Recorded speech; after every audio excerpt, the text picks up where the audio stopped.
ایک تو آج کا دن بہت امپورٹنٹ ہے. آج خیبر پختونخوا میں امن جرگہ ہونے جا رہا ہے اور خیبر پختونخوا کے حالات ٹھیک نہیں ہیں. ایک ایس ایچ او جسے اغوا کیا گیا تھا اسے قتل کر دیا گیا ہے. یہ ایک بہت افسوسناک واقعہ ہے جو پیش آیا خیبر پختونخوا میں.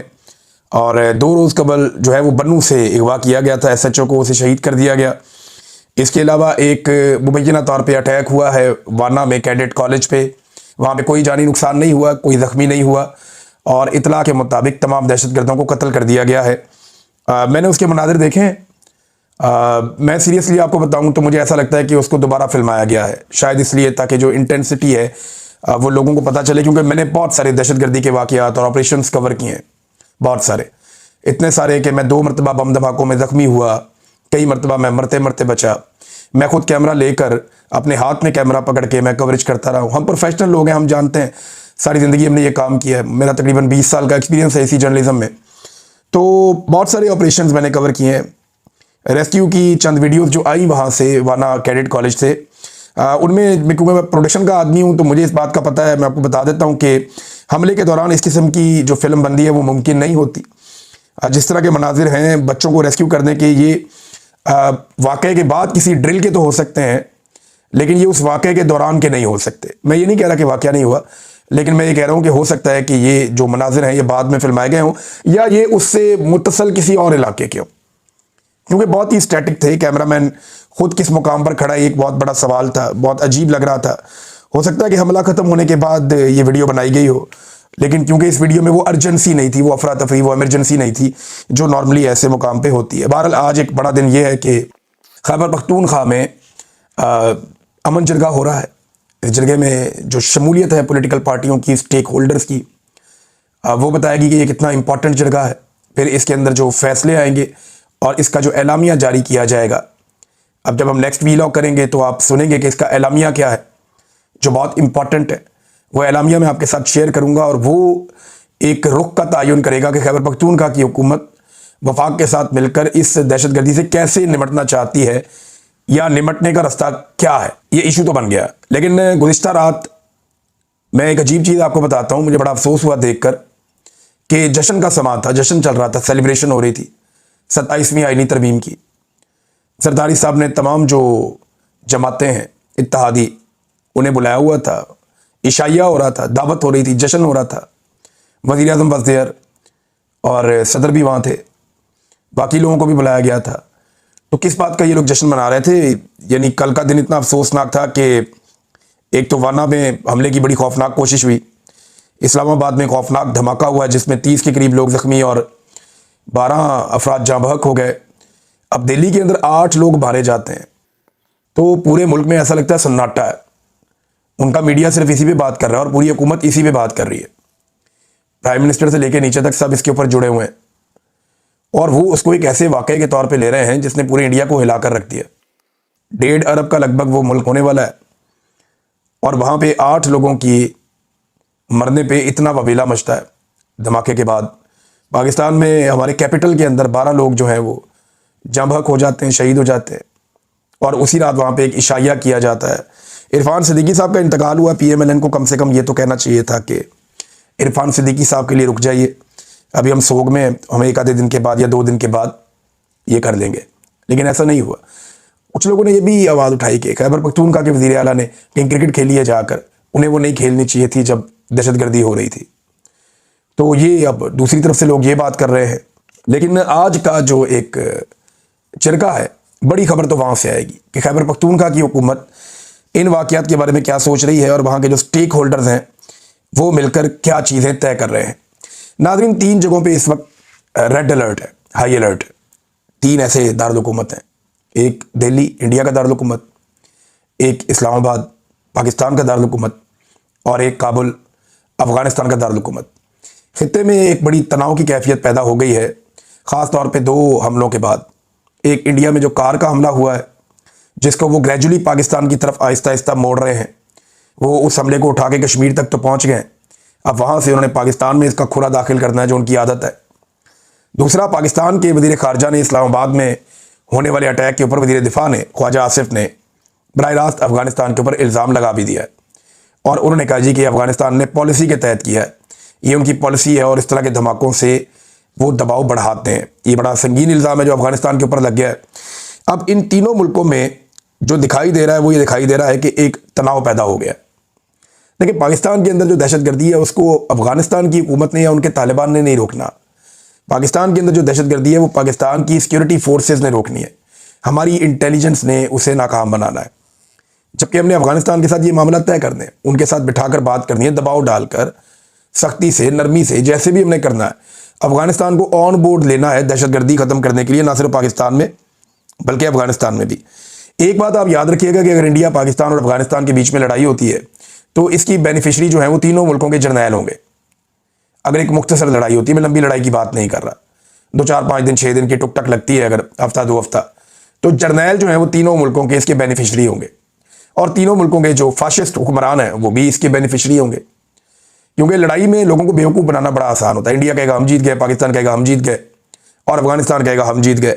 تو اس طریقے سے تینوں ملکوں کے لوگ جو ہیں وہ اپنے اپنی لوگوں کو بیوقوف بنانے کی کوشش کریں گے. جو تینوں ملکوں کے حکمران ہیں وہ یہی کریں گے, اور یہی ہم ماضی میں بھی دیکھتے رہے ہیں. ناظرین, خواجہ آصف نے ایک بات کی ہے, میں وہ بات آپ کے سامنے رکھنا چاہتا ہوں, پھر میں آپ کو لے کر جاؤں گا آئینی ترمیم والے معاملے پہ. اب وہاں پہ جج صاحب کا جو ایک سٹیٹمنٹ ہے وہ بہت بڑا سٹیٹمنٹ, الارمنگ قسم کا ہے, جو جج صاحب نے خط لکھا اس میں. اچھا, اس میں نا جو خواجہ آصف صاحب کا بیان ہے وہ کہتے ہیں میں آج جو کچھ کر رہا ہوں مجھے نہیں پتا کہ یہ ٹھیک ہے یا غلط ہے, کیونکہ میرے پاس اس کے اثرات جاننے کی سہولت نہیں ہے. مجھے نہیں پتا کل اس کے نتیجے میں کیا ہوگا, لیکن 40 سال بعد تاریخ دان بتائیں گے کہ یہ صحیح تھا یا غلط تھا. جنرل ضیاء نے آج سے 40 سال پہلے جو کچھ کیا وہ غلط تھا. میں اس پر تنقید بھی کرتا ہوں. آج میرے والد اس کی کابینہ کا حصہ تھے, لیکن ان کے پاس بھی سہولت میسر نہیں تھی, اس لیے انہیں پتہ نہیں تھا کہ وہ غلط کر رہے ہیں یا ٹھیک کر رہے ہیں. تو خواجہ آصف صاحب, یہ نا آج کل کے دور میں اسکول کے, یونیورسٹی کے, کالج کے بچے کو پتہ ہوتا ہے کہ صحیح کیا اور غلط کیا ہے. کچھ اصول ہیں جو دنیا نے پوری نے وضع کر دی ہیں. کچھ تو ہمارے اسلام کے اصول ہیں, ان سے آپ دور نہیں جا سکتے. انسانی اخلاقی اصول ہیں, ان سے آپ نہیں دور ہٹ سکتے جو آپ لوگوں نے چھوڑ دیے. اور کچھ بنیادی اصول ہے. نمبر 1 یہ ہے کہ مینڈیٹ کا احترام آپ کو ہر حال میں کرنا چاہیے. اگر آپ نہیں کر رہے تو آپ غلط کر رہے ہیں. میرٹ ہونا چاہیے, جو یہاں پہ نہیں ہے تو آپ غلط کر رہے ہیں. قانون کی حکمرانی ہونی چاہیے. پاکستان میں قانون کی حکمرانی نہیں ہے, لیول پلینگ فیلڈ بھی نہیں ہے, تو اس کا مطلب ہے آپ غلط سر کھڑے ہیں, غلط کر رہے ہیں. آئین کے اوپر عمل درآمد ہونا چاہیے. فرد واحد کے لیے آئین تبدیل نہیں ہونا چاہیے. جو آپ کر رہے ہیں تو غلط کر رہے ہیں. پھر اپنے حلف سے کسی کو غداری نہیں کرنی چاہیے. جو پاکستان کی ملٹری اسٹیبلشمنٹ کر رہی ہے وہ بھی غلط کر رہی ہے. پھر پاکستان میں آزادی اظہار رائے ہونی چاہیے. رائے کے اظہار کو اس وقت کچلا جاتا ہے جب کچھ گڑبڑ ہو رہی ہوتی ہے, لہذا یہ بھی پاکستان میں کیا جا رہا ہے. تو خواجہ آصف صاحب, یہ کوئی راکٹ سائنس نہیں ہے. آپ بڑے آرام سے پتہ کر سکتے ہیں. سیٹ پیٹرن موجود ہے, کچھ اصول موجود ہے, آپ انہیں اپنائیں تو آپ کو غلطی کی گنجائش نہیں ملے گی اپنے کاموں میں. آپ کے والد صاحب بھی اگر یہ کرتے تو ایک ڈکٹیٹر کے ساتھ کھڑے نہ ہوتے, اور اگر آپ بھی کرتے تو آپ ڈکٹیٹرز کو سپورٹ نہ کرتے. آپ خود اپنے منہ سے کہتے ہیں کہ میں ایک ہائبرڈ نظام کا, یعنی دوگلے نظام کا سپورٹر ہوں. تو جو چیز دوگلی ہوتی ہے وہ ٹھیک تو نہیں ہوتی نا. تو خواجہ آصف صاحب نے یہاں پہ, ان کی میں تھوڑی تصحیح کر دوں, معاملہ یہ ایسے. اطہر اللہ صاحب نے یہ جو خط لکھا نا 27ویں آئینی ترمیم کے حوالے سے, اس میں انہوں نے 2 بڑے خوفناک حقائق بیان کیے. یہ انکشافات ہیں, اور دونوں انہوں نے چیف جسٹسز کے حوالے سے کہے کہ 2 ایسے چیف جسٹس تھے جنہوں نے اطہر اللہ صاحب کو یا ججوں کو بتایا کہ ہم کہاں پہنچ گئے. ایک چیف جسٹس نے کہا کہ جبری گمشدگی کا جو رجحان ہے وہ میرے دروازے تک پہنچ چکا ہے. یعنی میرے اپنے بندے اغوا ہو رہے ہیں, جبری طور پہ لاپتہ کرنے کا رجحان میرے دروازے تک پہنچ چکا ہے. اندازہ کیجئے آپ. اور دوسرے جو چیف جسٹس ہیں, جو غالباً قاضی فائد عیسیٰ تھے, انہوں نے بتایا کہ مارشل لا کے نفاذ کو میں روک رہا ہوں, وہ آئیں گے اور ہمیں گھر بھیج دیں گے. اندازہ کریں آپ. یعنی ایک چیف جسٹس ملٹری سے اتنا ڈرا ہوا تھا کہ وہ یہ کہہ رہا تھا کہ میں مارشل لا کو روک رہا ہوں, نرمی پیدا کر کے مخصوص نشستیں اپوزیشن جماعتوں میں, ان جماعتوں میں جو ہاری ہوئی ہیں ان کو بانٹ کے, پی ڈی ایم کی جماعتوں میں بانٹ کے میں فوج کو مارشل لا لگانے سے روک رہا ہوں, اور اگر ہم نے ان کی بات نہ مانی تو وہ آئیں گے اور ہمیں گھر بھیج دیں گے. اندازہ کریں اس لیول پہ ججز پہنچ گئے. تو پاکستان کا اللہ حافظ جو انہوں نے پاکستان کے ساتھ کر دیا ہے. جاوید ہاشمی صاحب نے ایک بڑا سخت سٹیٹمنٹ جاری کیا ہے, میں آپ کے سامنے رکھ دیتا ہوں. انہوں نے کہا جی 27ویں آئینی ترمیم اس ملک کے آئین پر ایک بدنما داغ ہے. یہ سرزمین بے آئین ہو چکی ہے. جہاں ضمیر بیچ کر لوگ ہائبرڈ نظام کا حصہ بنتے ہیں۔ سوال یہ ہے کہ ہمیں جو پاکستان 14 اگست 1947 کو ملا تھا وہ کہاں گم ہو گیا؟ آج کا پاکستان آدھا مفلوج اور ٹکڑوں میں بٹا ہوا ہے، جس کا ذمہ دار عسکری قیادت اور بکے ہوئے سیاستدان ہیں۔ آصف منیر، یاد رکھو، جب اللہ احتساب کرتا ہے تو نہ طاقت بچاتی ہے، نہ عہدہ، نہ وردی۔ مکافات عمل سے کوئی نہیں بچ سکتا، تم بھی نہیں، یہ جاوید ہاشمی صاحب نے فرمایا۔ پھر انہوں نے کہا جی کہ کبھی کوئی جرنیل کسی دوسرے جرنیل کا احتساب نہیں کرے گا۔ جو عدلیہ میں ایماندار جج ان ظالموں کے خلاف کھڑے ہو گئے ہیں ان کا ساتھ دو۔ باجوہ اور کیانی کی کرپشن روز روشن کی طرح سب کے سامنے ہے، لیکن کبھی کسی نے ان پر ہاتھ ڈالا ہی نہیں، بلکہ ان کی کرپشن پر بات کرتا ہے اسے غدار بنا دیتے ہیں۔ یہ جناب جاوید ہاشمی صاحب نے کلیئرٹی کے ساتھ بات کی ہے۔ اب میں آپ کے سامنے ایک اور چیز ناظرین رکھتا ہوں کہ پاکستان ٹیلی ویژن نے وہ تقاریر کاٹ دیں پاکستان تحریک انصاف کی، جن میں تحریک انصاف کے لوگ یہ جو استثناء ہے اس کے اوپر بات کر رہے تھے یا ملٹری اسٹیبلشمنٹ کے کردار کے اوپر تنقید کر رہے تھے۔ انہوں نے اسے کاٹ ہی دیا، پی ٹی وی نے دکھایا ہی نہیں، اور بعد میں کچھ لوگ یہ پروپیگنڈا کر رہے تھے کہ پی ٹی آئی نے بات ہی نہیں کی استثناء کے اوپر، ترمیم کے اوپر کوئی مخالفت ہی نہیں کی، تو یہ تو سجدے میں گر گئے۔ لیکن میں نے وہ تقریر سنی شاہد کھٹک کی، اور ایک دو اور لوگ ہیں ان کا بھی کلیم آیا، لیکن میں نے تقریر جو سنی ہے وہ شاہد کھٹک کی سنی ہے۔ انہوں نے تو کھل کر کہا کہ اس ملک میں کبھی کسی جرنیل کو سزا ہی نہیں ہوتی۔ پھر انہوں نے کہا استثناء تو بزدل کو چاہیے ہوتا ہے، جو ڈرتا ہے، جو غلط کرتا ہے، جس کے دل میں چور ہوتا ہے، وہ استثناء مانگتا ہے۔ لیکن یہ سارا کچھ پاکستان ٹیلی ویژن پہ چلایا ہی نہیں گیا۔ پاکستان ٹیلی ویژن جو ہے وہ ایک ہمیشہ سے ایسے ہی رہا، جس کی حکومت ہوتی ہے وہ اس کو استعمال کرتا ہے۔ نسبتاً عمران خان کے دور میں اس کو تھوڑی آزادی ملی تھی، یا پرویز مشرف کے دور میں میڈیا کو کچھ آزادی ملی تھی، لیکن اب تو پاکستان کا سارا میڈیا پی ٹی وی کی جگہ پہنچا ہوا ہے، اور پی ٹی وی جو ہے وہ کسی اور مقام پہ پہنچ گیا ہے، یعنی اس کا تو بیڑا ہی غرق ہو گیا ہے۔ ناظرین، اسمبلی کے حوالے سے میں ایک چیز اور آپ کو بتانا چاہتا ہوں کہ جو حکومت کے لوگ ہیں نا، یہ شیر افضل مروت صاحب نے یہ پوائنٹ وہاں پہ اسمبلی میں اٹھایا، اور انہوں نے بالکل ٹھیک پوائنٹ جو ہے اس کا نقطہ اٹھایا۔ انہوں نے کہا جی کہ یہ ایک بڑی اہم بات ہے کہ حکومت یا حکومتی اراکین جو یہ ترمیم لے کر آئے، وہ ترمیم کے حق میں تو کوئی بات ہی نہیں کر رہے، اس کے فائدے تو بتا ہی نہیں رہے۔ یعنی ترمیم کے فائدے بتاؤ نا، آج ترمیم آپ لے کر آئیں تو کھڑے ہو کر آپ کہیں نہیں ترمیم میں یہ چیز اچھی، یہ چیز اچھی، یہ چیز اچھی، ہم اس لیے لے کر آئے۔ تو ترمیم کے فوائد بتانے کی بجائے، اس کی خوبیاں بتانے کی بجائے، انہوں نے ساری تقریریں پاکستان تحریک انصاف کی برائیوں میں کر دی۔ یہ شیر افضل مروت صاحب نے نقطہ اٹھایا، اور بالکل صحیح نقطہ اٹھایا۔ دیکھیں، ترمیم میں کچھ اچھا ہے ہی نہیں، یہ ترمیم ایک شرمندگی ہے۔ خواجہ آصف سے جب ایک ٹاک شو میں پوچھا کسی نے کہ کیا نواز شریف آئے گا اس میں ووٹ ڈالنے کے لیے، تو انہوں نے بڑا نا دھیمے سے لہجہ، ہاں جی وہ آئیں گے جناب، ایسے کر کے جواب دیا۔ اس کا مطلب آپ جانتے ہیں بیچارے سارے کے سارے ڈپریشن میں ہیں کہ ہم سے کیا کروایا جا رہا ہے، ان سے بیڑا غرق قسم کا کام کروایا جا رہا ہے، نہ ان کی عزت بچے گی، نہ ان کی سیاست بچے گی۔ جو 4 ووٹ ان کو پڑتے تھے وہ بھی ان کو دوبارہ نہیں پڑیں گے۔ ناظرین، یہ جو اسٹیبلشمنٹ کی وارداتیں ہیں نا، یہ بڑی پرانی ہے۔ میں آپ کو ایک ویڈیو سنانا چاہتا ہوں، یہ بہت پرانی ویڈیو ہے، پی ٹی وی کی ویڈیو ہے، اور جنرل ضیاء الحق کے دور کی ویڈیو ہے۔ ذرا یہ ویڈیو آپ سنیں، یہ ویڈیو سننے کے بعد آپ کو اندازہ ہوگا کہ کیسے پاکستانیوں کو ہمیشہ سے چونا لگایا گیا ملٹری اسٹیبلشمنٹ کی جانب سے۔ یہ سنیے۔ اس مہینے کی 19 تاریخ کو ملک میں ریفرینڈم کرایا جائے گا، جس میں صرف یہ سوال پوچھا جائے گا کہ کیا آپ صدر پاکستان جنرل محمد ضیاء الحق کے اس عمل کی تائید کرتے ہیں جو انہوں نے پاکستان کے قوانین کو قرآن حکیم اور سنت رسول صلی اللہ علیہ وآلہ وسلم کے مطابق اسلامی احکامات سے ہم آہنگ کرنے اور نظریہ پاکستان کے تحفظ کے لیے شروع کیا ہے، اور کیا آپ اس عمل کو جاری رکھنے، مزید استوار کرنے اور منظم اور پرامن طریقے سے اقتدار عوام کے منتخب نمائندوں کو منتقل کرنے کی حمایت کرتے ہیں؟ اگر ووٹ ڈالنے والوں کی اکثریت نے اس سوال کا ہاں میں جواب دیا تو اس کا مطلب ہوگا کہ پاکستان کے عوام نے موجودہ حکومت پر اعتماد کیا ہے، اس کی پالیسیوں کی تائید کی ہے، اور جنرل محمد ضیاء الحق کو آئندہ 5 سال کے لیے صدر منتخب۔ تو ناظرین، یہ ہے طریقہ واردات، آپ سنیں۔ یعنی جنرل ضیاء الحق نے جو سوال اٹھایا پبلک کے سامنے رکھا، وہ کیا رکھا؟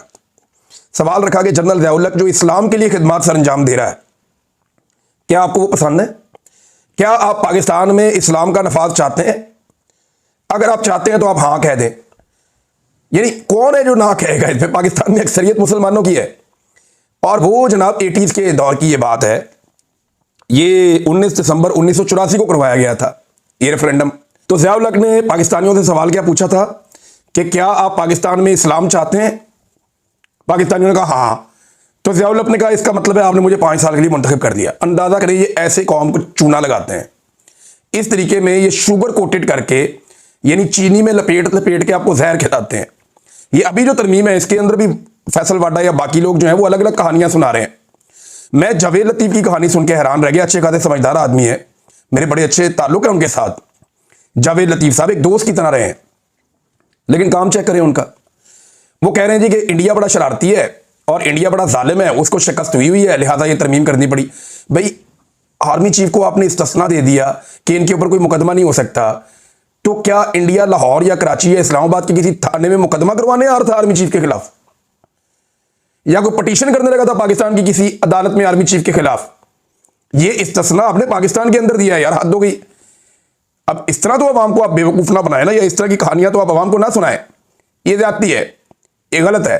اچھا ناظرین, میں آپ کو ایک اور چیز بتاؤں. دیکھیں کچھ لوگ عرفان صدیقی صاحب کی, مجھے افسوس ہے ان کے انتقال کے معاملے کو جس طرح سے کنٹروورشل کیا گیا یا وہ ہو گیا, کیونکہ بہت سارے جرنلسٹ انہوں نے رپورٹ کر دیا تھا کہ ان کا انتقال ہو گیا, لیکن اس وقت سینٹ کا اجلاس چل رہا تھا, وہ ملتوی نہیں کرنا تھا. تو جرنلسٹ ہیں وہ یہ رپورٹ کر رہے ہیں, دوسرے جرنلسٹ یہ کہہ رہے تھے جی وہ نہیں فوت ہوئے. تو دونوں کا اپنا اپنا مواقف ہے. لیکن بات یہ ہے کہ کچھ ایسے لوگ بھی عرفان صدیقی صاحب کے کردار پہ بات کرنے والوں کے خلاف آواز اٹھا رہے ہیں یا سینہ کو بھی کر رہے ہیں, جنہوں نے خود معصوم شہریوں کی لاشوں کا مذاق اڑایا تھا اور بار بار مذاق اڑایا تھا. یعنی جو لوگ شہید ہو گئے تھے ان کی لاشوں کا مذاق اڑا رہے تھے, ان کی لاشوں کا تمسخر اڑا رہے تھے, عجیب و غریب انداز میں.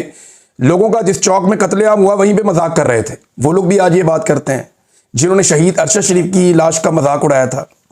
وہ کیسے یہ بات کر سکتے ہیں؟ یہ بات وہ لوگ نہیں کر سکتے. لیکن میرا یہ ماننا ہے کہ چند دن کے لیے ضرور ان کی فیملی کے لیے, رواداری کے لیے 2-4-5 دن خاموشی رہنی چاہیے, لیکن جس کا جو کردار ہے وہ ہمیشہ رہتا ہے, وہ بے نقاب رہتا ہے. سب کو جا کے اللہ رب العزت کے آگے جواب دینا ہے. اس دنیا میں جس نے برا کیا تاریخ نے لکھ لیا, اور تاریخ کے اندر اس کا سیاہ چہرہ ہمیشہ موجود رہا. یہ وقت آئے گا جب ان کے کردار سب کے ڈسکس ہوں گے کہ عرفان صدیقی صاحب نے کیا کیا تھا, سہیل وڑائچ صاحب نے کیا کیا تھا, انصار عباسی صاحب نے کیا کیا تھا, طلعت حسین صاحب نے کیا کیا. جس نے جو کیا ہے نا, یہ ان کے سامنے آ جائے گا. ان کی اولادیں بھی اس کو یاد رکھیں گی ان لوگوں نے کیا کیا تھا اس وقت. تو یہ ساری دنیا نے دیکھنا ہے اور یہ ہونا ہے. اب تک کے لیے اتنے, اپنا خیال رکھیے گا, اپنے چینل کا بھی. اللہ حافظ.